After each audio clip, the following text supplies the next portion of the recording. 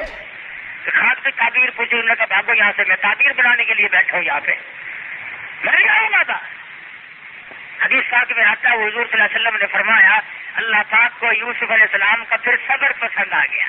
یوسف علیہ السلام نے ساتھ کہہ دیا جاؤ اس بادشاہ سے جا کر کہہ دو جب تک وہ کیس کا معاملہ جس میں 3 سال 3 دن کے بچے نے شہادت دی تھی، گواہی دی تھی، فیصلہ دیا تھا، اس کیس کا جب تک فیصلہ نہیں ہو جاتا 100 سال گزر جائے یوسف باہر نہیں آئے گا.